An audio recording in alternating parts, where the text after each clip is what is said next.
Doctor Babasaheb Ambedkar यांच्या 69व्या महापरिनिर्वाण दिनानिमित्त महाड येथील ऐतिहासिक चौदार तरेस परिसरात आदरांजलीचा विशेष कार्यक्रम आयोजित करण्यात आला होता।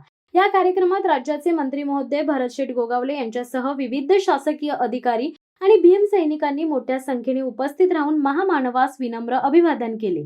महाड शहराचे आणि रायगड जिल्ह्याचे ऐतिहासिक महत्त्व असलेल्या चौदार तळ्याच्या ठिकाणी दरवर्षीप्रमाणे यंदाही डॉक्टर बाबासाहेब आंबेडकर यांना अभिवादन करण्यासाठी जनसागर उसळला होता। त्यावेळी मंत्री भरत गोगावले यांनी डॉक्टर बाबासाहेब आंबेडकर यांच्या प्रतिमेला पुष्पहार अर्पण करून आदरांजली वाहिली। या प्रसंगी त्यांच्यासोबत तालुक्यातील सर्व शासकीय अधिकारी उपस्थित होते। तसेच महाड शहर व तालुक्यातील शिवसेनेचे पदाधिकारी आणि लोकप्रतिनिधी यांनीही आपल्या सहकाऱ्यांसह अभिवादन केले। प्रामुख्याने हजारो भीमसैनिक या कार्यक्रमासाठी मोठ्या संख्येने उपस्थित होते। बाबासाहेबांच्या कार्याला वंदन करून आणि जय भीमच्या घोषणांनी चौदार तळ्याचा संपूर्ण परिसर दुमदुमून गेला होता।